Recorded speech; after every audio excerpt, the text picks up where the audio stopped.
বাসার পিসিতে। ওকে, দেন আপনার যেটা ছিল ফায়ারওয়াল। ফায়ারওয়াল বলতে আপনি আপনার পিসিতে দেখবেন ফায়ারওয়ালের অপশন পাবেন। তো এটা আসলে মেইনলি আপনার বেশ কয়েকটা এন্ডে থাকতে পারে, আপনার নেটওয়ার্ক এন্ডে থাকতে পারে ফায়ারওয়াল, আপনার নিজের যে ডিভাইস সেই ডিভাইসের কিছু ফায়ারওয়াল থাকতে পারে। তো ফায়ারওয়াল জিনিসটা কি, এটা আপনার সেট অফ রেস্ট্রিকশনস বলতে পারেন, যে এই কাজগুলো আপনি করতে দিবেন না বাইরের কোনো ইউজারকে।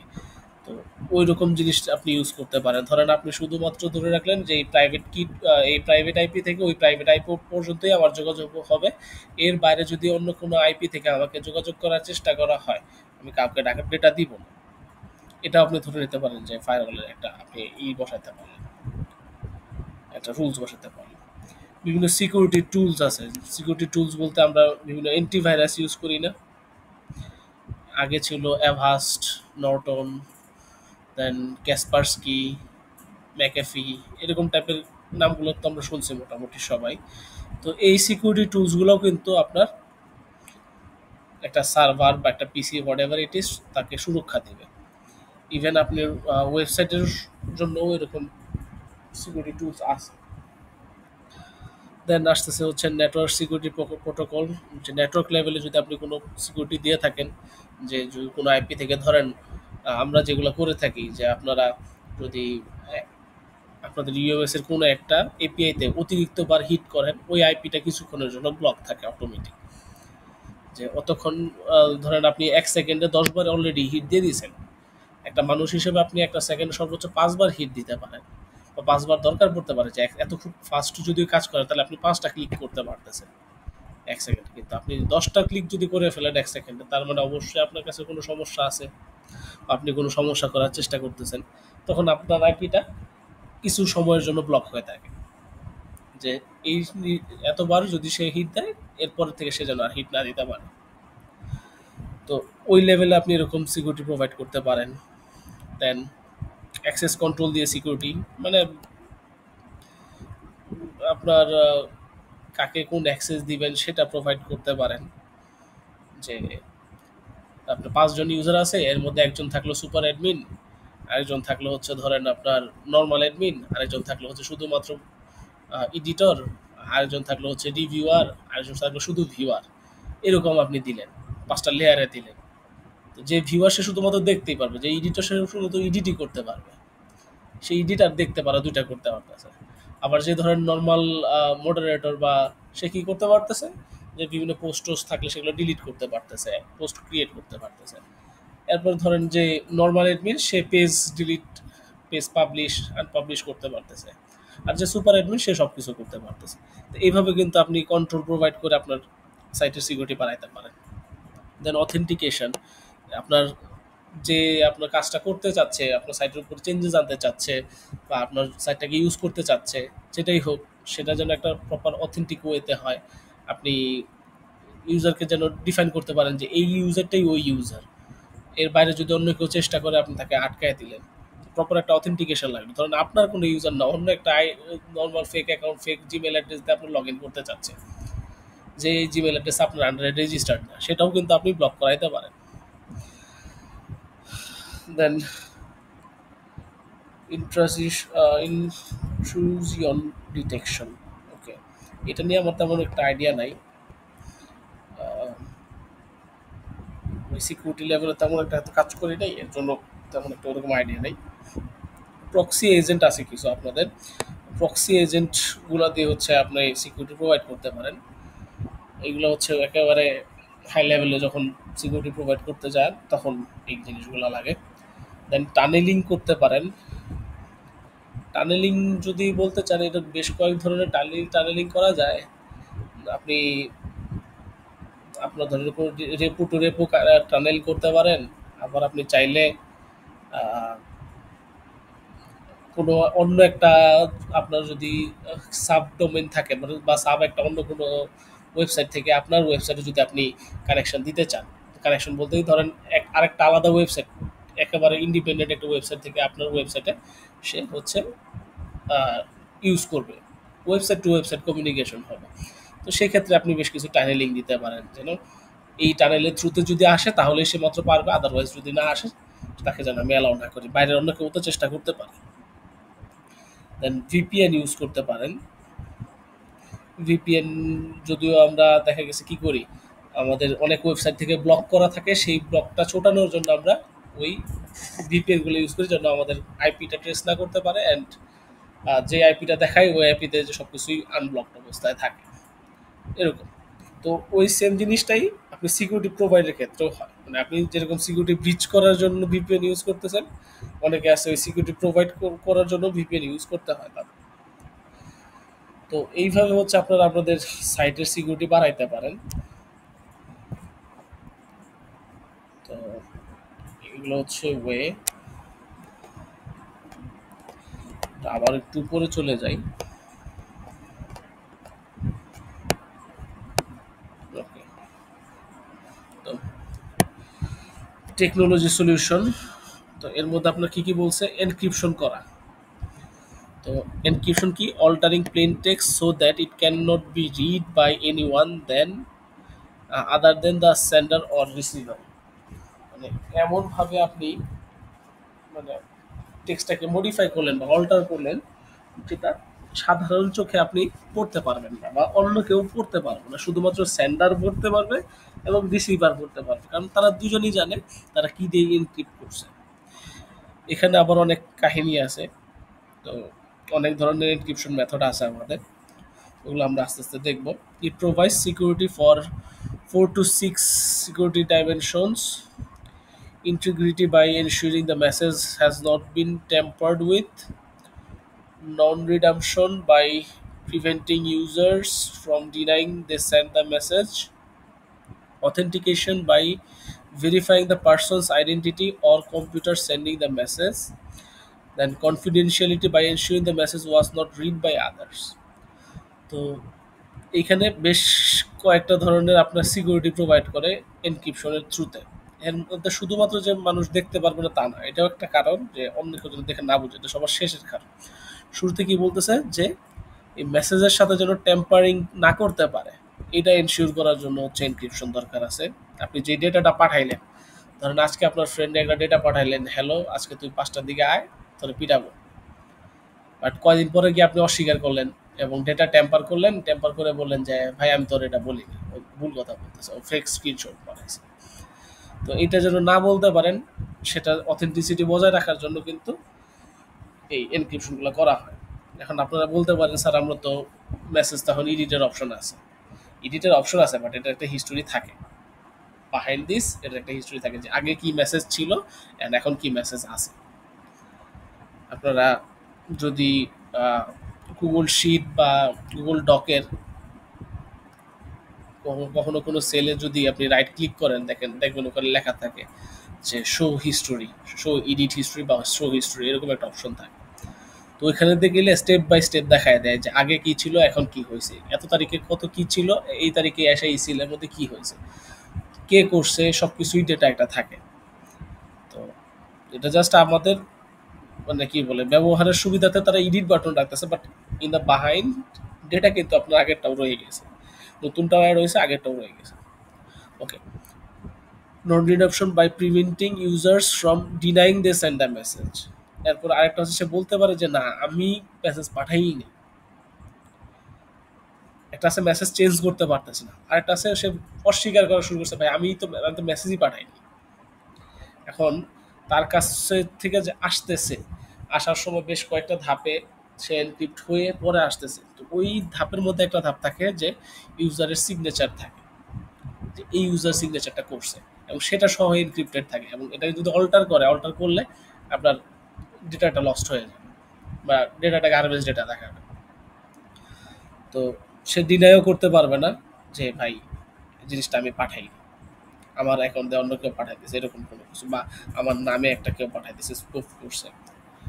দেন authentication by verifying person's identity or computer sending the message. এক একটা পার্সনের এগেনস্ট আগে একটা এনক্রিপশন কি থাকতে পারে, এটা দিয়ে যেন ওই পার্সনটাকেই ডিটেক্ট করা যায় বা ওই কম্পিউটারটাকে ডিটেক্ট করা যায় যে ভাই দিস ইজ দ্য কম্পিউটার এবং দিস ওয়াজ দ্য পার্সন যে মেসেজটা পাঠাইছে। লাস্টলি হচ্ছে কনফিডেন্সিয়ালিটি, যে এই মেসেজটা অন্য কেউ যেন না পড়তে পারে। তো এই কয়েকটা কারণে হচ্ছে আপনার মেইনলি কি করা লাগে, এনক্রিপশনগুলো করা লাগে, বা এনক্রিপশন করার পর আপনি এই বেনিফিটগুলো পাচ্ছেন আর কি। সরি। ওকে, তো আমরা যেরকম দেখছিলাম যে আপনার নর্মাল যদি টেক্সটটা থাকবে, নর্মাল টেক্সটটা আর নর্মালের মধ্যে থাকবে না, এনক্রিপশন করার পরে এরকম একটা টেক্সট আসবে, এবং এই টেক্সটটাকে আবার নাম দেওয়া হচ্ছে সাইফার টেক্সট। তো আপনার এই কথাটা অনেক জায়গায় পাবেন, cipher text, cipher text. Cipher text মানে কি, আপনার নর্মাল যে ডেটাটা আছে সেই ডেটাটাকে আপনি যখন এনক্রিপশন করবেন, যে কোনো মেথডই হোক, অনেক মেথড আছে বাজারে, যে মেথডে আপনি এনক্রিপশন করেন না কেন, এনক্রিপশন করার পরে যে ডেটাটা আসবে, প্রসেসড ডেটা, সেই ডেটাটা হচ্ছে হচ্ছে আপনার সাইফার টেক্সট। তো cipher where letters and messages are replaced symmetrically by one by another letter. Normal cipher, যেটা টাইপস অফ ইনক্রিপশন, এখন আমরা কয়েকটা টাইপের ইনক্রিপশন দেখবো আর কি। তো নর্মাল যে সাইফার, সেই সাইফারটা কি করে হচ্ছে, জাস্ট কয়েকটা লেটার আপনার রিপ্লেস করে, এ থাকলে সি দিয়ে রিপ্লেস করে, যে আমরা যেরকম দেখাইলাম ওরকম। এখন আপনি এ থাকলে সি দিয়ে না, সি দিয়ে রিপ্লেস না করে এ থাকলে আপনি ওয়ান দিয়ে রিপ্লেস করতে পারেন, টু দিয়ে রিপ্লেস করতে পারেন, এমনও করতে পারেন, ইটস আপ টু ইউ। বা আপনার যে ফাংশনালিটিটা থাকবে তার উপর, সে ফাংশনালিটির উপরে। দেন ট্রান্সপোজ সাইফার। ট্রান্সপোজ সাইফার কি, সে হচ্ছে আপনাকে যেই ধরেন আপনি যেই আকারে লিখলেন ঠিক তার একটা ফ্লিপড ভার্সন দিয়ে দিল, মানে ও শুরুতে শেষে ছিল এখানে, এটা শুরুতে দিয়ে দিল, এলগুলো শেষের আগের দুজনেও ছিল, ও শেষের শুরু দুজনে দিয়ে দিল, মানে মেনলি ফ্লিপ করে দিল। এইভাবেও কিন্তু আপনার ট্রান্সপোর্ট, এইভাবে হচ্ছে যে সাইফারটা, সেটাকে হচ্ছে ট্রান্সপোর্ট সাইফার বলে। এর মধ্যে হচ্ছে আপনি বেশ কয়েক অর্ডারে আপনি ট্রান্সপোজ করতে পারেন। তো এটার যেটা, সেটা হচ্ছে রিভার্স অর্ডার। ওকে, সিমেট্রিক কি, সিমেট্রিক কিটা কি, both sender and receivers use secret cipher key to encrypt and decrypt the data. The key is sent over secure line or exchanging person অথবা কিছু একটা লেখা আছে এটা আন্ডারে। তো মেন কথা হচ্ছে দুই সাইডেই সেন্ডার এবং রিসিভার সবার কাছে একটা সিক্রেট সাইফার কি থাকবে টু এনক্রিপ্ট এবং ডিক্রিপ্ট ডাটা। তো ওই যার কাছে যে কি থাকবে সেই কি দিয়ে সে হচ্ছে এনক্রিপ্ট করবে, আবার যে রিসিভ করবে তার কাছে যে কি থাকবে সেটা দিয়ে সে হচ্ছে ডিক্রিপ্ট করবে। তো এনক্রিপ্ট করা মানে কি, আপনার প্লেন টেক্সট থেকে সাইফার টেক্সটে যাওয়া, আর ডিক্রিপ্ট করা মানে কি, সাইফার টেক্সট থেকে আবার পুনরায় প্লেন টেক্সটে ফিরে আসা। এই টার্মগুলো মোটামুটি আমরা সবাই জানি, যদিও ওইভাবে বলার কিছু নাই, বাট তারপরেও যদি কারো কোনো সমস্যা হয় তাদের জন্য আমরা এরকম করে বলে দিচ্ছি। আচ্ছা, এটা স্লাইডটা পিডিএফ হওয়ার কারণে ভেঙে গেছে, আমরা যদি স্লাইডে ওপেন করে দেখি জুম করতে পারি কিনা।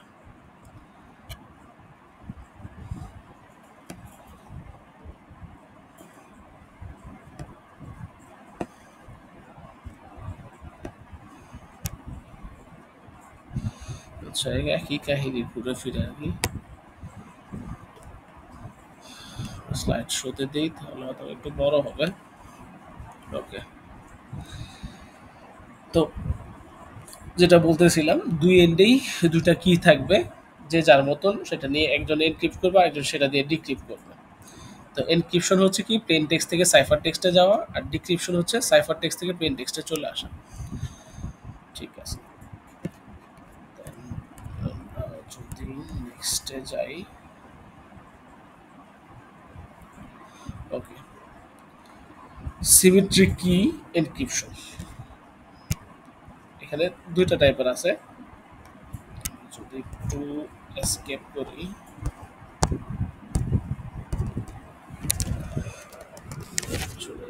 এটা কাজ করতেছে ঠিকঠাক।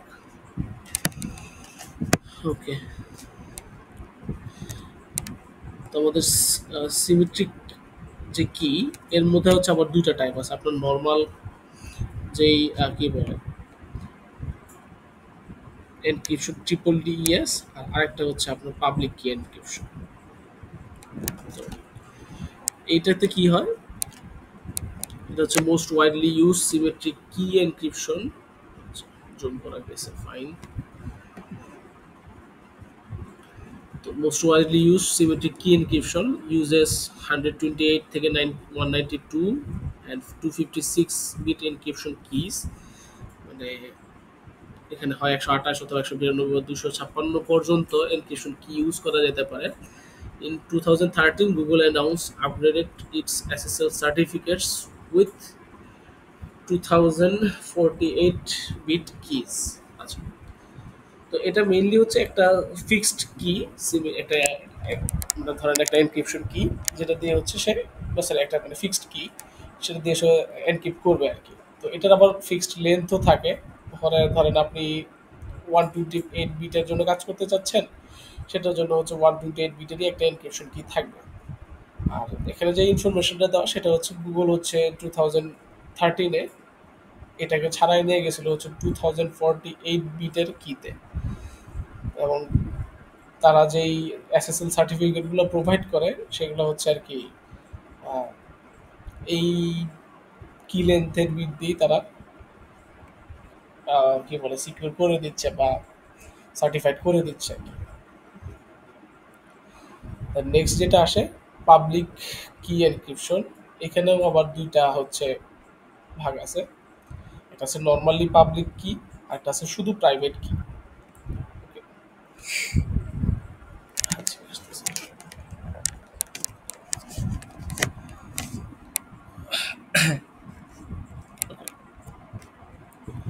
একটা হচ্ছে শুধু প্রাইভেট কি, আর একটা হচ্ছে আপনাদের পাবলিক কি। ঠিক আছে, তো one way irreversible mathematical function is used where input cannot be derived from output।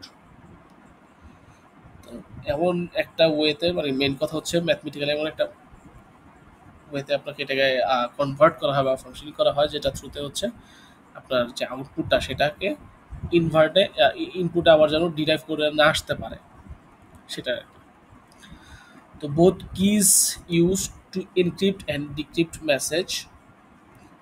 One key is used to encrypt message, same key cannot be used to decrypt message। তো এই যে আপনার পাবলিক কি private কি যেগুলো আছে ওগুলো দিয়ে যদি আপনি একটা কি দিয়ে আপনি এনক্রিপ্ট করেন, ওই সেম কি দিয়ে আপনি কিন্তু আবার ডিক্রিপ্ট করতে পারবেন না। Sender uses recipient's public key to encrypt message, recipient uses his or her private key to decrypt it। তো যে পাঠাচ্ছে সে কি করতেছে, যে রিসিভ করবে তার একটা পাবলিক কি থাকে।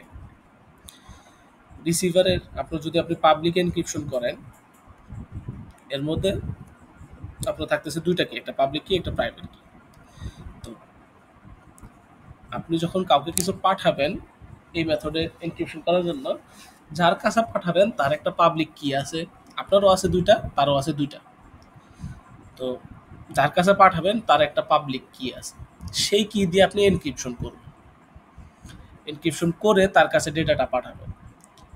তারপর সে কি করবে, তার কাছে যে প্রাইভেট কি আছে, প্রাইভেট কিটা সে কারোর সাথে শেয়ার করে না, পাবলিক কিটা সবাইকে দিয়ে রাখে যে ভাই যে আমার পাবলিক কি, তুমি আমাকে মেসেজ পাঠাইতে পারো। আর প্রাইভেট কি যেটা তার কাছে আছে সেটা দিয়ে সে শুধু হচ্ছে ডিক্রিপ্ট করে। তো আপনি পাবলিক কি যেটা আছে সেটা দিয়ে ডিক্রিপ্ট করলে সেই পুনরায় আগের মেসেজ ফিরে পাচ্ছেন না। তো এখানে দেখেন কি বলছে তাহলে, input can not be derive from output. এই কথাটার সাথে এই কথাটা যাচ্ছে যে আপনি যদি পাবলিক কি দিয়ে এনক্রিপ্ট করেন, আমার পাবলিক কি দিয়ে কিন্তু সেটা ব্যাক করতে পারতেছেন না। বাট আপনার সেটা যে ব্যাক করবে তার হচ্ছে প্রাইভেট কি, যার পাবলিক কি ছিল তারই প্রাইভেট কি দিয়ে ডিক্রিপ্ট করতে হবে, এবং সে তার নিজের প্রাইভেট কি দিয়েই নিজের মধ্যে সেটা ডিক্রিপ্ট করে মেসেজটা দেখে। ফাইন। এখন আপনি পাবলিক কি আর প্রাইভেট কি এর মধ্যে পার্থক্য যদি দেখতে চান, private key is ফাস্টার then public কি, আর public key is slower then private কি। ঠিক আছে, ফাইন। প্রাইভেট কিতে কি, ইন দিস কি সেম কি secret algorithm is not used to encrypt and decrypt the message. তো প্রাইভেট কির যে মেথডটা আছে সেটাতে এনক্রিপ্ট এবং ডিক্রিপ্ট করার জন্য কখনোই একই কি ইউজ করা হয় না। আর পাবলিক কিতে কি করা হয়, public key cryptography, two keys are use, one is use to encrypt and while other was is used to decrypt. আচ্ছা সরি, আমি আগেরটাতে প্যাচ লাগাইছি। সেটা হচ্ছে আগেরটাতে হচ্ছে আপনার একটা কি দিয়েই এনক্রিপ্ট করে, ওই একটা কি দিয়েই ডিক্রিপ্ট করে, ঠিক আছে। পাবলিক কি যেটা যেটা আমরা মাত্র করলাম পাবলিক কি, সেটাতে হচ্ছে একটা কি দিয়ে এনক্রিপ্ট করবে, আরেকটা কি দিয়ে হচ্ছে ডিক্রিপ্ট করবে। এনক্রিপ্ট করবে হচ্ছে পাবলিক কি দিয়ে, আর ডিক্রিপ্ট করবে হচ্ছে প্রাইভেট কি দিয়ে। কথা কি বুঝতে পারতেছি না প্যাচ লাগতেছে? না স্যার, বুঝতে পারতেছি স্যার। নর্মালি হচ্ছে ধরেন আমরা যে ফাইলটা লক করি এগুলো হচ্ছে আপনার প্রাইভেট কি, যে ফাইল লক করে রাখি পাসওয়ার্ড দিয়ে, একটা পাসওয়ার্ড দিয়ে লক করি, ওইটা দিয়ে আনলক করি এরকম। হ্যাঁ, আপনার হচ্ছে মেইনলি প্রাইভেট কিটা তো কারোর সাথে শেয়ার করবেন না অবশ্যই। আর যেটা হচ্ছে আপনি পাবলিকলি ডেটা আদান প্রদান করবেন, তখন আপনি কি করবেন, দুইটা কি দিবেন। একটা কি আপনি নিজের কাছে রাখবেন, আরেকটা কি দিয়ে রাখবেন আরেকজনের কাছে। তো আরেকজন কি করবে, আপনার ওই চাবি দিয়ে হচ্ছে আপনাকে ঝালমুড়ি বানিয়ে দিবে। আপনি সেই ঝালমুড়ি আইনা আপনার যে চাবিটা আছে সেটা দিয়ে আবার ঠিক করে নর্মাল টেক্সটে নিয়ে আসবেন আর কি। এটা হচ্ছে কথা। আচ্ছা, আবার ইন প্রাইভেট কি ক্রিপ্টোগ্রাফি দ্য কি is kept as a secret. তো প্রাইভেট কিতে যে একটাই তো কি আছে এবং সেটাকে সিক্রেট হিসেবে রাখা হয় না, কারোর সাথে শেয়ার করা হয় না। But in public cryptography one of the two key is keep as secret. মানে দুইটার মধ্যে একটাকে সিক্রেট রাখা হয়, আর ওই সিক্রেটটাকে সে প্রাইভেট কি হিসেবে রাখে, আর যেটাকে সিক্রেট রাখে না সেটা থাকে কি public. Okay fine. Private key is symmetrical because there is only one key and this is called a secret key. যেহেতু একটাই কি এবং সেটা দিয়েই আমি ইনক্রিপ্ট করতে পারতেছি, ডিক্রিপ্ট করতে পারতেছি, সো এটা একটা সিমেট্রিক্যাল কি। আর অন্যদিকে public key is asymmetrical key because there are two type of keys, এর মধ্যে হচ্ছে প্রাইভেট অ্যান্ড পাবলিক। এটা বলতে পারেন স্যার এখানে বলতেছেন একবার পাবলিক কি এবার প্রাইভেট কি, আবার এখানে পাবলিক কির মধ্যে প্রাইভেট আবার পাবলিক কেন আসলো? মানে পাবলিক কি যে জায়গায় ইউজ করা হয় সেই জায়গায় একটা প্রাইভেট কি থাকবেই মাস্ট। কথাটা হচ্ছে আসলে এরকম। আর প্রাইভেট কি যে জায়গায় ইউজ করা হয় শুধুমাত্র সেই জায়গায় শুধু প্রাইভেট কি আছে। তো পাবলিক কি কখনো একাই একসাথে মানে এক ইন্ডিপেন্ডেন্টলি কাজ করে না, কারণ এটা যদি হয় সবাই আপনার কি জানে, আপনার চাবি মানে তালার চাবি সবার কাছেই আছে, তাহলে তো ওই চাবি রাখার বা তালা রাখার কোনো মানে নেই। তো এটা দেওয়া হয় যেন আরেকজন পাঠানোর সময়ও আপনার প্রতি স্বাচ্ছন্দ্য বোধ করে যে ভাই এই যে তোমার আমি দিচ্ছি, যদি হারায়ও যায় ডেটাটা যাতে খুব সহজ কেউ না নিয়ে নিতে পারে এরকম। আর আপনি তো কাউরে ভরসা করবেন না, সে যাই দিবে তাই যে অ্যাকসেপ্ট করবেন তা তো না। আপনার ফর্মেটে বানায় দিল কিনা, কোনো ঝামেলা করে দিল কিনা, তাই আপনি যখন আবার ডিক্রিপ্ট করে নেবেন আপনি আপনার চাবি দিয়েই ডিক্রিপ্ট করে নেবেন, এতটুকুই। ইন দিস ক্রিপ্টোগ্রাফি সেন্ডার, আচ্ছা এখানে পরের পৃষ্ঠাতে যাওয়া লাগবে, নিচে যাওয়া লাগবে। Sender and receiver need to share the same কি। তো এই ক্রিপ্টোগ্রাফিতে হচ্ছে সেন্ডার এবং রিসিভারের সেম কিটা শেয়ার রাখা লাগবে, কারণ যেহেতু তাদের same key. But in this cryptography public key can be public but private key is private. ঘুরে ফিরে একই কথা যে প্রাইভেট কি আমার নিজের পকেটে থাকবে, এটা আমি দিব না। ওকে, তো এটা আপনারা পড়লেন। দেন পাবলিক কি ক্রিপ্টোগ্রাফি একটা সিম্পল কেসে শুধুমাত্র পাবলিক কি ইউজ করা হয়েছে, সরি না এখানে প্রাইভেট কিও ইউজ করা হচ্ছে। তো কিভাবে কাজ করতেছে, ফার্স্টে একটা মেসেজ দিচ্ছেন, বলছেন যে বাই সিসকো @25 $। সেই মেসেজটাকে আপনি রিসিপেন্টের মানে যার কাছে পাঠাচ্ছেন তার পাবলিক কি দিয়ে এনক্রিপ্ট করছেন। এনক্রিপ্ট করার পরে এটা একটা সাইফার টেক্সটে পরিণত হয়েছে, এরকম একটা এনকোডেড একটা টেক্সটে পরিণত হয়েছে। ওই টেক্সটটাই আপনি ইন্টারনেটে পাস করে দিয়েছেন। ইন্টারনেট থেকে আবার যে রিসিভ করতেছে, রিসিভার কি করতেছে তার প্রাইভেট কি দিয়ে সেটাকে আবার ডিক্রিপ্ট করতেছে, ডিক্রিপ্ট করে সে আসল ডেটাটা পাচ্ছে। এটা হচ্ছে আপনার পাবলিক কি দিয়ে ট্রান্সফারের একটা সিনারি।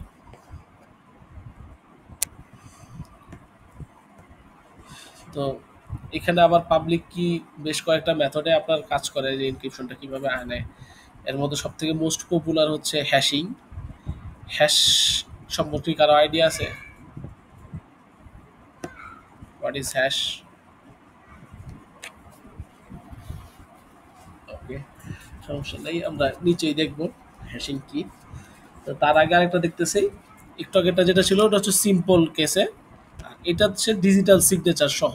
ওই যে আমরা বলতেছিলাম না মাঝখানে একবার যে ইউজারের অথেন্টিসিটিটাও ধরে রাখার জন্য যে ইউজারটা কি ওই ইউজারই কি না, তো এখানে ওই জিনিসটা আর কি হয়। আর এটা একটু আরেকটু আপনার কি বলে হাই লেভেলে এনক্রিপশন করতেছে। তো ফার্স্টে কি করতেছে, আপনি একটা মেসেজ দিছেন, সেই মেসেজটাকে হ্যাশ করতেছে। হ্যাশ করা হচ্ছে মেইনলি, হ্যাশ ইউজ করা হয় সার্চের ক্ষেত্রে, যেন সার্চটা খুব ফাস্টলি সার্চ করতে পারে, কোনো একটা ডেটা যদি সার্চ করা হয় যেটা যেন খুব ফাস্ট নিয়ে আসতে পারে, এর জন্য হ্যাশটা ইউজ করা হয়। বাট এই ক্ষেত্রে হ্যাশটা ইউজ করা হচ্ছে ডেটাটা ইনক্রিপ্টের জন্য। তো হ্যাশ ফাংশনে আপনি পাঠাইলেন, সেখান থেকে আপনি একটা হ্যাশ সেট পাইলেন, দেন হচ্ছে এটাকে আপনি পাবলিক কি দিয়ে এনক্রিপ্ট করবেন, সাথে আবার আপনার নিজের যে প্রাইভেট কি সেটাকে কিছু একটা অংশ দিয়ে একটা ডিজিটাল সিগনেচার দিবেন বোঝানোর জন্য যে দিস ইজ ফ্রম মি। তো সাইফার টেক্সট ইনক্লুডিং হ্যাশ সেটা আসতেছে, আপনার ইন্টারনেটে পাঠিয়ে দিচ্ছেন, ইন্টারনেট থেকে যখন রিসিভ হচ্ছে ওই যে একই রকম সেন্টারের পাবলিক কি সেটা দিয়ে সে সেটাকে হচ্ছে অথেন্টিকেট করতেছে। অথেন্টিকেট করার পর মানে একটা আছে যে নর্মাল জাস্ট নিয়ে নিলাম তার না, সে অথেন্টিকেটও করতেছে যে ভাই তুমি কি সাউথ ইস্ট ইউনিভার্সিটি থেকে মেসেজটা আমারে দিছো, হ্যাঁ আমি সাউথ ইস্ট ইউনিভার্সিটি থেকে মেসেজ দিছি, ঠিক আছে তাহলে আমি মেসেজটা এখন ভেঙে দেখবো। তো তারপর সে হচ্ছে তার মেসেজটা ভাঙতেছে, ভেঙে হ্যাশ বের করতেছে, এখান থেকে অ্যাকচুয়াল মেসেজটা বের করতেছে। তো এটা হচ্ছে আপনার একটা কমপ্লেক্স কেসের জন্য, বা যদি আপনি ডিজিটাল সিগনেচার অ্যাড করতে চান সেটার ক্ষেত্রে আর কি। ডিজিটাল সিগনেচার কেন দরকার, যে আবার ওই ডিভাইস বা ওই পার্সন থেকে আসলো কিনা, বর্তমানে অনেক কিছুই আমাদের আসতেছে ডিজিটাল সিগনেচারে। ইভেন আপনাদের যে সার্টিফিকেট সত্যায়িত করা হয় এটাও কিন্তু অনলাইনে চলে আসছে, এখন আর মন্ত্রণালয় দৌড়াদৌড়ি করা লাগে না যে ভাই আমার একটা সিল মেরে দেন আমি বিদেশ যাব। আপনি অনলাইনে অ্যাপ্লাই করবেন, যদিও টাকাটা একটা দুইটা সার্টিফিকেটের জন্য কম, বাট আপনাদের ক্ষেত্রে যে সমস্যাটা হবে দেখতেছি সেটা হচ্ছে আপনাদের ট্রান্সক্রিপ্ট থাকে 5-6 পৃষ্ঠা, 5-6 পৃষ্ঠা, ওনাদের আবার হচ্ছে ভেরিফিকেশনের হিসাব হচ্ছে পৃষ্ঠা প্রতি, পার পেজে 200 টাকা করে। তো সেই ক্ষেত্রে তো আপনাদের একটু বেশি টাকা খরচ হবে। বাট ওই যে দাঁড়ে দাঁড়ে ঘোরার থেকে রোদের মধ্যে তোর ঝাঁপ পেরে 2 দিন 3 দিন টানা এরকম ঝামেলা করে পাওয়ার থেকে আপনি তো সেই দৌড়াদৌড়ি করলে টাকাও খরচ এমনিও হবে অমনিও হবে। তো আপনি দিন শেষে অনলাইনে অ্যাপ্লাই করে ফেললেন, তো সেইখানে তারা ডিজিটালি একটা সাইন করে। সেটা আপনারা যদি কোনো ভালো মানের পিডিএফ এডিটরে যান তখন দেখতে পাবেন যে ডিজিটালি সাইন বাই এই অমুক তমুক এই সেই নাম লেখা থাকবে। তো আগে তো হচ্ছে আমাদের কাগজে কলমে সাইন থাকলে আমরা মাইনে নিতাম যে হ্যাঁ এর সম্পদ আমার লিখে দিয়ে দিছে ফাইন। বাট আস্তে আস্তে দিন যাবে দেখা গেছে আপনি মোবাইলে বসেই সিগনেচার দিচ্ছেন, এবং সেই ডিজিটাল সিগনেচারই হবে আপনার একমাত্র পরিচয় যে ঠিক আছে এটাই সেই ব্যক্তি। ইভেন সব থেকে বেশি নির্ভর করবে ডিজিটাল সিগনেচারের প্রতি, কারণ আপনাকে হয়তো বা আপনার সিগনেচার কেউ নকল করে হাত দিয়ে দিয়ে দিতে পারবে, বাট ডিজিটাল সিগনেচারটা তখন ক্লোন করার ওয়ে থাকবে না, যদিও চুরি জারি করার বহুত ওয়ে বেরোবে। যাই হোক, আমরা অত গভীরে না যাই। তো হ্যাশিং আসতেছি এখানে। হ্যাশিং কি করে যদি আমরা সহজভাবে দেখাই, এখানে একটা উদাহরণ আছে। আমরা যখন নর্মাল সার্চ করি, ঠিক আছে, লিনিয়ার সার্চ, এখানে লিনিয়ার সার্চ আছে যেটা, এটাতে দেখেন যদিও খুব ছোট করে দাও, আপনার একটা ভিডিও আছে এটার সাথে, ভিডিওটা দেখলে বুঝতে পারবেন। এখানে মনে হয় উপরে একটা ভিডিও থাকার কথা, এখানে অথবা পরের পেজে একটা ভিডিও থাকবে, লিঙ্ক দেওয়া থাকবে আর কি ইউটিউবের, সেটাতে ঢুকলেও দেখাবে, পুরো হ্যাশিং এর সম্পর্কে আইডিয়া দেবে। যদি আপনার হ্যাশিং সম্পর্কে আইডিয়া না থাকে আপনি ওখান থেকে আইডিয়া নিতে পারেন, কমপ্লিট আইডিয়া আর কি। আচ্ছা, এখানে দুইটা সার্চ আছে, একটা হচ্ছে লিনিয়ার সার্চ, একটা হচ্ছে বাইনারি সার্চ। লিনিয়ার সার্চ করতে গেলে কি করে, সে প্রতিটা ঘরে ঘরে খুঁজে, আপনি ধরেন 10 খুঁজতেছেন যে 10 কোন নাম কত নাম্বার ঘরে আছে, সে প্রথমে এই ঘরে যাবে, পরে এই ঘরে যাবে, পরে এই ঘরে যাবে, পরে এই ঘরে যাবে, পরে এই ঘরে যাবে, এইভাবে করতে করতে পুরাটা সে ঘুরবে, এবং যতক্ষণ না পর্যন্ত 10 পাচ্ছে তখন পর্যন্ত সে ঘুরতেই থাকবে। তো এটা হচ্ছে লিনিয়ার সার্চ। তো লিনিয়ার সার্চে আপনার কি আপনার যে টাইম কমপ্লেক্সিটি তো মোটামুটি আপনারা জানেন নাকি? টাইম কমপ্লেক্সিটি কি শুনছিলেন এই ওয়ার্ডটা? জি স্যার।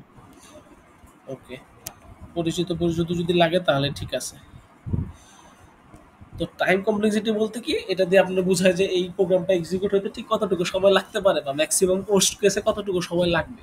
ওর্স্ট কেস একটা হচ্ছে যদি আপনারা বলতো যে ভাই আট আট খুঁজো, আট কিন্তু প্রথমেই পাই যাচ্ছে, এটা হচ্ছে বেস্ট কেস। বাট যদি 10 খুঁজতে বলে, 10 হচ্ছে সবার শেষে, তো খুঁজতে খুঁজতে খুঁজতে খুঁজতে খুঁজতে খুঁজতে একেবারে শেষে যাওয়া লাগতেছে। This is the worst case. তো ওর্স্ট কেসে ম্যাক্সিমাম কত সময় লাগতে পারে। তো এখানে যেটা দেওয়া আছে অর্ডার অফ এন, মানে যতগুলো আমার নাম্বার আছে ঠিক ততগুলাই, মানে যতগুলো আমার এখানে এনে পাবো ঠিক ততগুলোই আমার সময় লাগবে, ততটুকু সময় লাগবে। আর বাইনারি সার্চ যেটা ছিল, এটা একটা সর্টেড অ্যারে থাকবে। সর্টেড অ্যারে আপনি যখন 10 গুনবেন, আপনি ধরেন হাফ করলেন, হাফ করে যে ম্যাক্সিমাম যে পাঁচটা আছে সেখান থেকে ম্যাক্সিমাম বা মিনিমাম এভাবে আর কি নিয়ে নেয়। যে আপনি 10 খুঁজতেছেন, ধরেন এদিকে দেখলো যে হাফ করলো, 10 কোন পাশে হতে পারে, 8-এর নিচে তো আর হবে না, তার মানে 8-এর বেশি হবে, তার মানে এই পাশে যায়, এই পাশে যায় পরে আবার খুঁজে, এইভাবে খুঁজতে থাকে আর কি। তো এটা মেনলি বাবল শর্টে চলে গেলাম যদিও, বাট বাইনারি শর্টটা আর কি শর্টিং করা থাকে, এর জন্য আপনার সহজ হয়। আমরা যেটা বলছি এটা বাবল শর্ট আর কি। আচ্ছা, যাই হোক, বাইনারি শর্টেও এটা সেম সিকোয়েন্সে থাকবে। জাস্ট দেখেন এখানে কিন্তু আপনার শেষ পর্যন্ত যাওয়া লাগতেছে, বাট এটার ক্ষেত্রে কিন্তু আপনি মাঝখানেই পায়ে যাচ্ছেন, 10 2 ঘর আগে পায়ে যাচ্ছে শর্টেড অবস্থায় থাকার কারণে। বাট এটাও একটা ঝামেলা। এখন আপনি চাইবেন কি সব থেকে বেস্ট কেস আমরা কি বলি, অর্ডার অফ 1। এই কেসে যদি আপনি কোনো কাজ করতে পারেন, সেটাকে ধরে নেওয়া হয় এটা একটা এফিসিয়েন্ট প্রোগ্রাম। আপনি একটা প্রোগ্রাম অনেকভাবে সলিউশন করতে পারেন চাইলেই, কিন্তু এর মধ্যে ভালো কোড আছে, খারাপ কোড আছে। খারাপ কোড কোনটা, যেটা এক্সিকিউট করতে আপনার অনেক সময় প্রয়োজন হবে, আর ভালো কোড কোনটা, যেটা এক্সিকিউট করতে খুবই কম সময় প্রয়োজন হবে। আপনার পারপাসে একই সার্ভ করতেছে, যোগ বিয়োগ গুণ ভাগের কাজ করতেছে, কিন্তু ধরেন একজনটা 5 সেকেন্ড আগে হয়েছে, আর একটা আপনারটা 5 সেকেন্ড পরে, তো তারটাই ভালো হিসেবে গণ্য হবে। তো এই অর্ডার অফ 1 তখনই পসিবল যখন আপনি এরকম হ্যাশিং করে নেবেন। হ্যাশ করা মানে কি, ধরেন আপনার এখানে একটা অ্যারে আছে, আপনি 0 1 2 3 4, আপনি ভ্যালু রাখলেন 3 4 1 2, তো যখন 3 পাচ্ছে তখন 3 এর ঘরে সে অ্যাসাইন করে দিচ্ছে বা এখানে বসায় দিচ্ছে। যখন 4 পাচ্ছে 4 এর ঘরে অ্যাসাইন করে দিচ্ছে। যখন 1 পাচ্ছে 1 এর ঘরে অ্যাসাইন করে দিচ্ছে। যখন 2 পাচ্ছে 2 এর ঘরে অ্যাসাইন করে দিচ্ছে। এখন আপনি গিয়ে দেখতে পারতেছেন যে 2 তে আছে কিনা। যখন আপনি খুঁজতে যাবেন, আপনি জাস্ট কি করবেন, এই ইন্ডেক্স নাম্বারে ধরবেন যে ভাই এই ইন্ডেক্সে ডেটা আছে কিনা বলো। বলতেছে হ্যাঁ আছে, তার মানে আমি আছি। যদি বলে যে নাই, তার মানে নাই। এখন এটাতেও অনেক সমস্যা হয়। ধরেন একই ডিজিট চলে আসলো, আমরা যেটা বলতেছিলাম যে আমাদের অ্যারের ভিতরে এসে রাখবে 0 1 2 3 4। ধরেন আপনি এরকম ঢুকাইলেন 4 1 3 4। 4 এর জন্য সে কি করতেছে, 4 এ রাখতে পারতেছে, 1 এর জন্য 1 এ রাখতে পারতেছে, 3 এর জন্য 3 তে রাখতে পারতেছে। 4 এর জন্য যখন রাখতে যাচ্ছে, এখানে অলরেডি একবার আছে সে, তখন তৈরি হয় হচ্ছে কলিউশন। তো এটাকেও সলিউশন করা যায়। তো যাই হোক, আপনারা হ্যাশিং একটু ডিটেলসে পড়তে চাইলে ওই ভিডিওটা দেখে নিন, এখানে একটা লিঙ্ক দেওয়া আছে। আমি লিঙ্কটা কই দেখছি,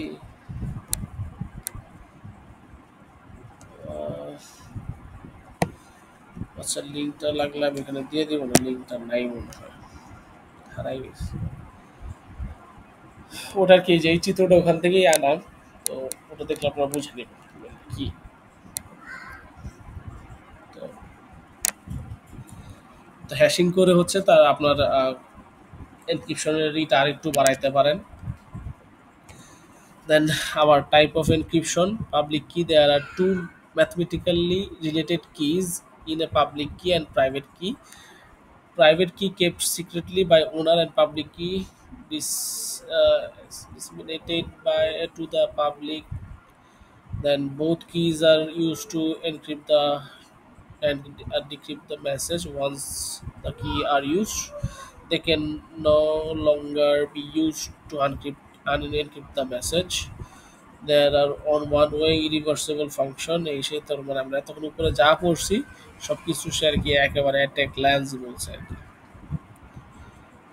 Hash functions create fixed length number that replace the original message. Then the hash is used to decrypt the message in the recipient side.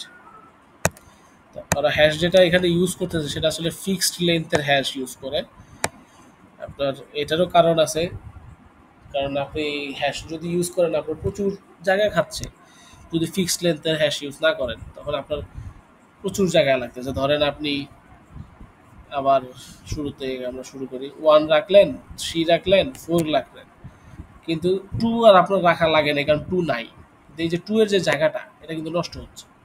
এরকম আরো অসংখ্য ডেটা তো আপনার থাকবে যেটার জন্য আপনি ওই ডেটাটা ঢুকাতে পারতেছেন না। তো এটার জন্য আপনার র্যামে কিন্তু জায়গা ঠিকই নষ্ট হচ্ছে। এর জন্য ফিক্স লেন্থের ইউজ করা হয় এবং এটাতে হচ্ছে 10 লেন্থেরটা ইউজ করা হয়।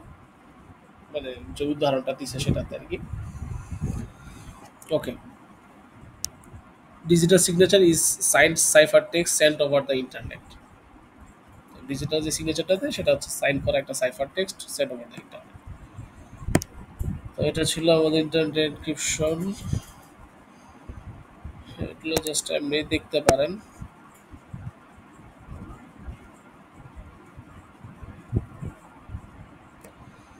ওকে, যেগুলো আমরা ওখানে চিত্রের মধ্যে পড়ছিলাম, protecting network, firewall and hard firewalls are hard software that filters packets and prevent unauthorized access. এই সেই it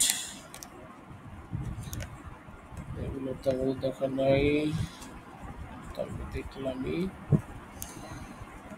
এটাও দেখা হয়েছে একই জিনিস, জাস্ট আবার দেখানো হয়েছে আর কি। Digital signal, digital environment creator, এগুলো লাগবে না, এটাও লাগবে না, এটাও লাগবে না। এসএসএল সার্ভিসগুলো কি কি ইনক্লুডেড থাকে এটা আপনি দেখতে পারেন। Data encryption, server authentication, client authentication, message integrity, SSL service যেগুলো আছে। তো আমরা যেটা আসতে পারি ভিপিএন অ্যান্ড ওয়্যারলেস নেটওয়ার্ক। তো ভিপিএন তো মোটামুটি আমরা সবাই জানি যে হোয়াট ইজ ভিপিএন বা কি।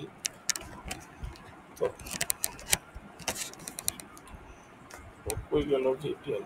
ওকে, তো এর পূর্ণরূপ যেটা হচ্ছে ভার্চুয়াল প্রাইভেট নেটওয়ার্ক, মানে সে হচ্ছে ভার্চুয়ালি একটা আপনার জন্য প্রাইভেট নেটওয়ার্ক তৈরি করে দিবে, যেটাতে হচ্ছে আপনি সিকিউরলি কাজ করতে পারবেন। অন্য কেউ আপনার আইপিতে আইপিতে বসে থাকবে সেটা পারবে না, যে আপনি আপনার আইপি দিয়ে কি করতেছেন সেটা ডিটেক্ট করতে পারবে না সে, কারণ সে আপনাকে এমন একটা নেটওয়ার্ক আলাদা করে দিচ্ছে, আপনার নেটওয়ার্ক থেকে আলাদা করে দিচ্ছে। ইভেন আপনার আইএসপি গুলাও কি করতে পারেন, আপনার সেই মানে যদি খুব ভালো ভিপিএন ইউজ করেন আপনি, সেই ক্ষেত্রে কিন্তু আপনার আইএসপি গুলোও কিন্তু আপনার ডেটাটা চুরি করতে পারে না। Then establishes an inexpensive and secure line between আচ্ছা প্রথম part secure remote log on to corporate LAN via internet. Then establishes an inexpensive and secure line between business partner. Use authentication and encryption for security. The process of connecting one protocol through another IP is called tunneling. Okay, fine. তো এখানে দেখেন ফার্স্টে যেটা বলতেছে যে remote log on করতে দিতেছে আপনার কর্পোরেট লেনে ভাইয়া ইন্টারনেট ভিপিএন এর থ্রুতে আপনি করতে পারবেন। ভালো ভালো যেসব সফটওয়্যার ইন্ডাস্ট্রি আছে বা বড় বড় ব্যাংকগুলো আছে, ব্যাংক তো বিশেষ করে মোস্ট সিকিউর রাখতে হয়। তাদের আপনি যেই কি বলে নেটওয়ার্কে আছে সেই নেটওয়ার্কে সরাসরি আপনি ঢুকতে পারবেন না স্পেশাল কোনো নেটওয়ার্ক ছাড়া। স্পেশাল কিছু নেটওয়ার্ক ফিক্স করা থাকে যে এই নেটওয়ার্ক থেকেই আপনি ঢুকতে পারবেন। এখন ওই আপনি ধরেন চলে গেছেন আজকে গ্রামের বাড়িতে, এখন আপনার গ্রামের বাড়িতে যায় দেখেন আপনার ব্যাংকের সার্ভার ক্র্যাশ করছে, আপনার এখানে এখন আর ঢুকতে হবে বা কোনো একটা সমস্যা হয়েছে সেটা আপনার কাজ করতে হবে। তো এইটার জন্য আপনি কি করতে হবে, তখন ওই ভিপিএন ইউজ করে আপনার ওই সেম এনভায়রনমেন্ট ক্রিয়েট করে আপনি ঢুকতে পারবেন। তো আবার এখানে বলতেছে establishes an inexpensive and secure line between business partner. Same একই কথা, আপনাদের যেই অনলাইনে আমরা টাকা জমা নেই, অনলাইন পেমেন্ট যে অপশনটা আছে ইউএসএ, তো এখানে বেশ কিছু ব্যাংকের পরিমাণ বাড়ানোর জন্য আমরা কয়েকটা ব্যাংকের সাথে কথা বলছি, এর মধ্যে ব্র্যাক ব্যাংক ছিল অন্যতম। তো তাদের সাথে কথা হওয়ার সময় তারা বারবার একই কথা, তাদের হচ্ছে ভিপিএন এর থ্রুতে তাদের সাথে যোগাযোগ করতে হবে। এবং শুধুমাত্র ভিপিএন যে স্পেসিফিক করে দিয়েছে তাও না, তারা আইএসপিও স্পেসিফিক করে দিয়েছে যে এই আইএসপির ভিপিএনটা ইউজ করতে হবে, আদারওয়াইজ আমরা আপনাদের সাথে কানেকশন করতে দিতে পারবো না। কেন তারা এটা দেয় না? কারণ আপনি যদি মানে পাবলিকলি রাখেন যে সব সব জায়গা থেকেই আসতে পারবে, তখন এটার জন্য আপনার মানে সিকিউর না। বাট আপনি যদি রাস্তাটা ন্যারো করে দেন এবং ওই রাস্তা দিয়ে যদি আপনার খারাপ কেউ আসে, আপনি তখন ধরাটা সহজ হয়ে যায়, কারণ আপনার কি সার্চ এরিয়াটা ন্যারো হয়ে গেছে। তখন ছোট রাস্তা আসছেন, ধরেন 5টা, আপনি একটা অঘটন করছে, 5টা সম্ভাবনা আছে 5 জনের অঘটনটা ঘটানোর। এর মধ্যে আপনি চাপায় নিয়ে আসলেন 2 জনে, যে এই 2 জনেই অ্যালাও আছে। তো অঘটন ঘটানোর পরে আপনি কাকে ধরবেন? বাকি 3 জনকে তো অবশ্যই বাদ দিবেন, কারণ যে 2 জনের অ্যালাও সেই 2 জনই তো কাজটা করছে। তো ওইরকম ঘটনাটা আর কি। কিন্তু তারা ওই ভিপিএন চাচ্ছিল, যদিও আমরা অনেক কাহিনী করে এটা ম্যানেজ করছি। Uses authentication and encryption for security. তো ইউজারকে অথেন্টিকেট করার জন্য কিন্তু ভিপিএন ইউজ করা যায় বা করা হয়ও। আমরা আমাদের সাউথ ইস্টের বেশ কিছু আপনারা জানেন কিনা যে লাইব্রেরির তরফ থেকে বেশ কিছু ফাংশন আছে, যে কিছু ওয়েবসাইটে গিয়ে জার্নাল পড়লে বা বই আছে কিছু, ওই বইগুলো যদি আপনি পড়েন এই লাইব্রেরি থেকে, সেক্ষেত্রে যদি সাউথ ইস্টের নেটওয়ার্ক থেকে আপনি যান তাহলে কোনো সমস্যা নাই, আপনাকে ফ্রিতে বই পড়তে দিবে। বাট আপনি যদি নর্মালি আপনার মতন যান সেক্ষেত্রে আপনার টাকা দিতে হবে।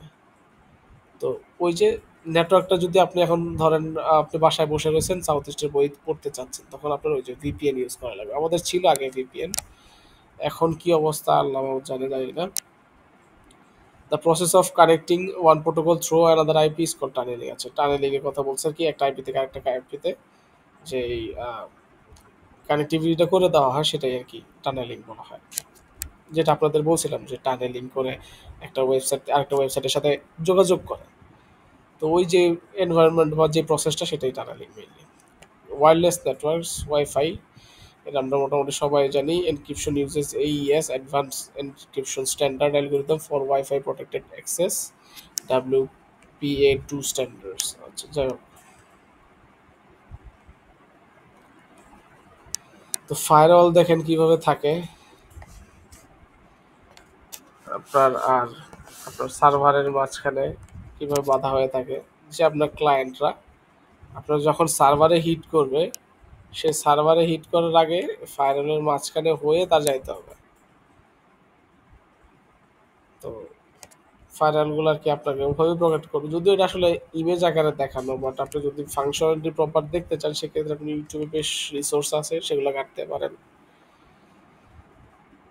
ওকে, দেন আপনার ওয়েব সার্ভার আবার যদি রিমোট ক্লায়েন্টের সাথে যোগাযোগ করতে চায়,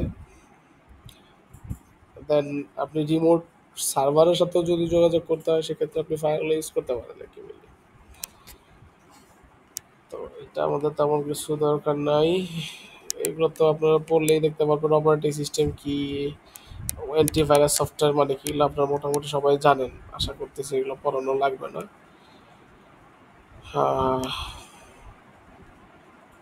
আচ্ছা,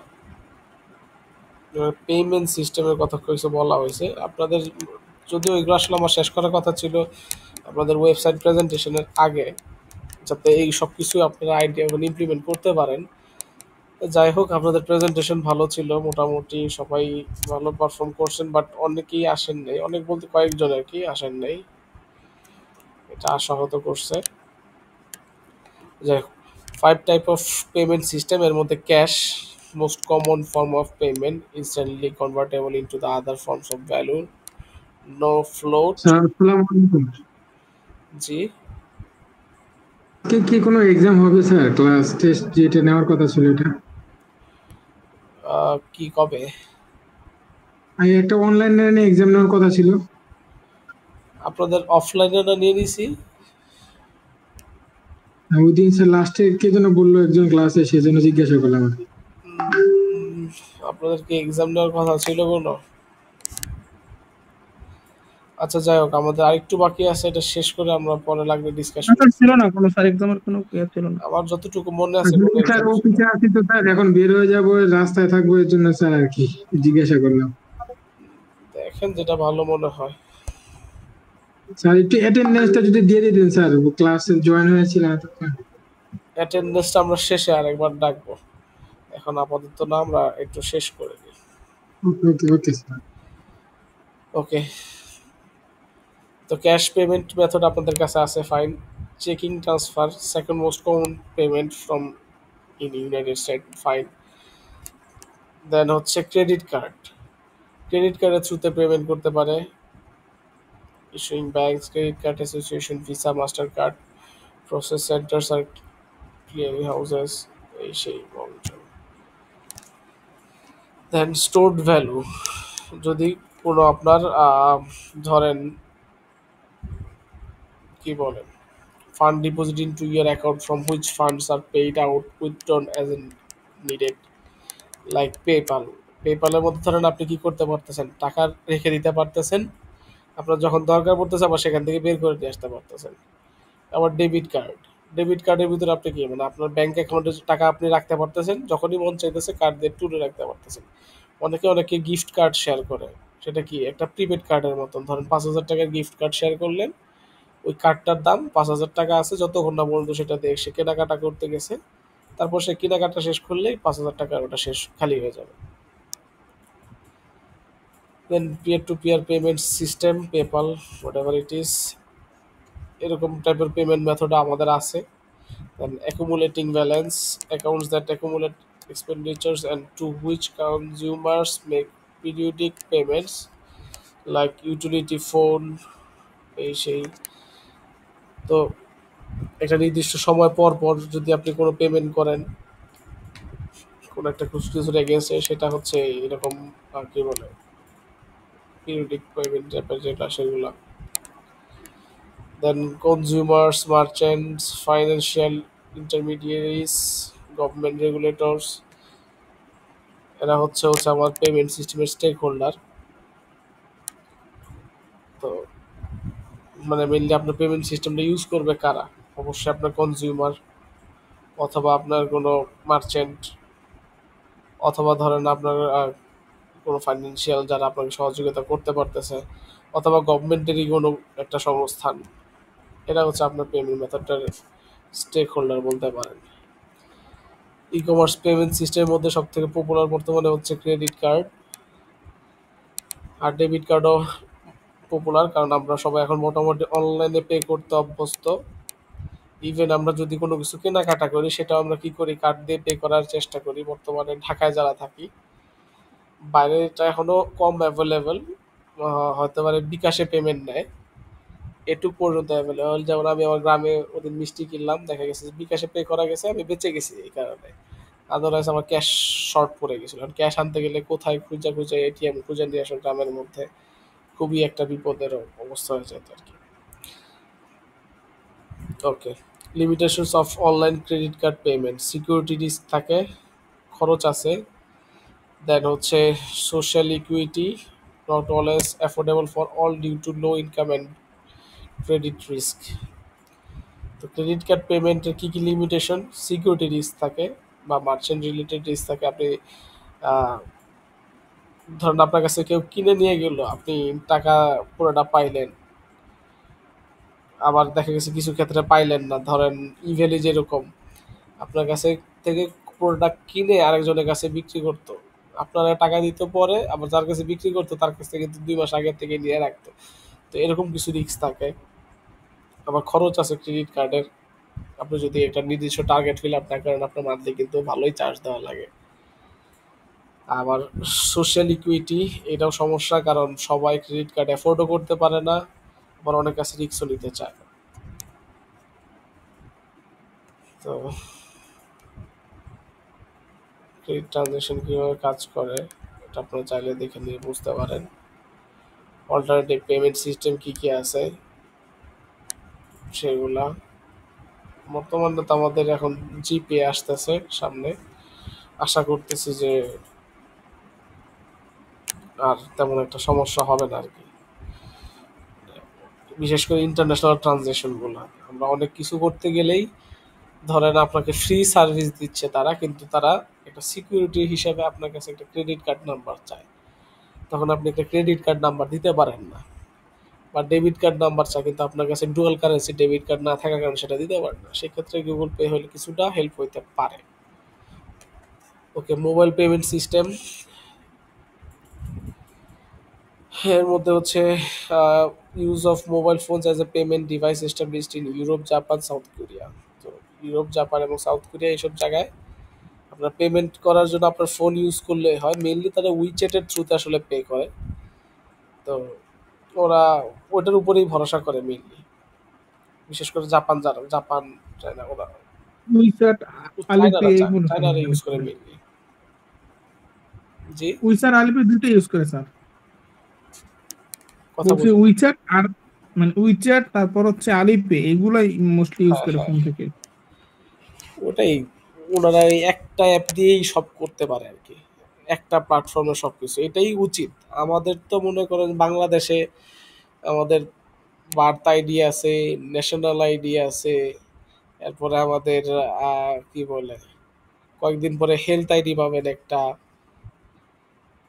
টিন আইডি আছে, আরো কত ধরনের আমার আইডি আছে, ব্যাংক নাম্বার থাকবো, এই সেই কত কাহিনী। ভাই আমার একটা স্মার্ট এনআইডি কার্ড দিচ্ছে, এই একটা কার্ডই তো আমার সবকিছু পরিচয় হওয়া উচিত। আমি মেট্রোতে ট্রাভেল করবো, এই একটা কার্ড দিয়েই কিন্তু আমার হওয়া উচিত ছিল। আমার কেন আলাদা বার্থ সার্টিফিকেট লাগতেছে, আলাদা এনআইডি লাগতেছে, সবকিছু কেন আমার একসাথে অ্যাকোমোডেট হচ্ছে না? এটাই, আপনার যতগুলো সিস্টেম এরকম স্ক্যাটার থাকবে অতই আসলে সুযোগ থাকবে ডেভেলপমেন্টের। তো এই কারণেই এরকমই অবস্থা। আদারওয়াইজ আমার ওয়ান কার্ড সিস্টেম যদিও হয়তো, যেমন ধরেন ইন্ডিয়াতে কিন্তু ওই যে আধার কার্ড আছে, ওটা দিয়েও কিন্তু ওরা অনেক কাজ করতে পারে। সব কিছু না হোক, বাট মোস্ট অফ ইট কিন্তু ওটার আন্ডারে আছে। বাট আমাদের ওরকম কিছু না, আমাদের খালি একটার পর একটা কার্ড চাপাইতেছে, আমরাও ডিজিটের পর ডিজিট মুখস্থ করতেছি আর কি।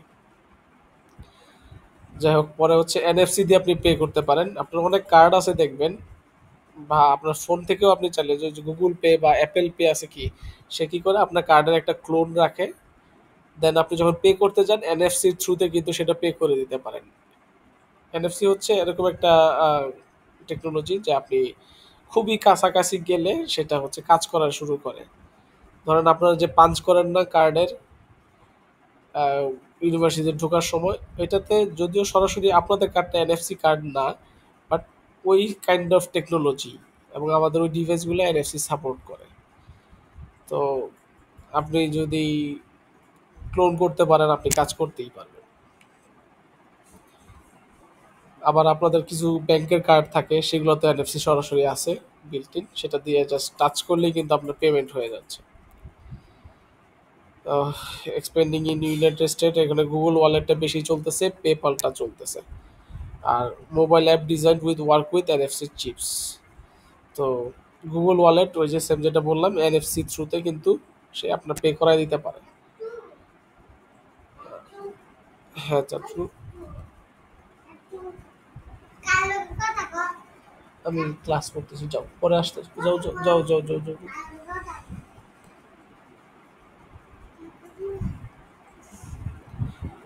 ওকে, যেখানে ছিল। ওকে, ডিজিটাল ক্যাশ এগুলো আপনারা টুকটাক পরে নিয়েন। বিটকয়েন বিটকয়েন এগুলো আপনাদের ভালো লাগতে পারে। বিটকয়েন সম্পর্কে টুকটাক কথা এখানে যার লেখা আছে তার থেকে বেশি আশা করতেছি আপনারা জানেন। আমার নিজেরও একটা টাইমে ইন্টারেস্ট ছিল, এসব নিয়ে প্রচুর ঘাটাঘাটি করতাম, পরে সবকিছু ফালাই দিয়ে এখন নিজেই নিয়ে ব্যস্ত। তো আমরা আপনাদের যেই ফাইনালের সিলেবাসটা এই পর্যন্তই রাখবো, এর বেশি আর আগাচ্ছি না, আর আগানোর সুযোগও নাই। এখন আপনারা বলতে পারেন যে এর মধ্যে আপনাদের কোনো সমস্যা আছে কিনা। আমরা রেকর্ডটা অফ করে দেই।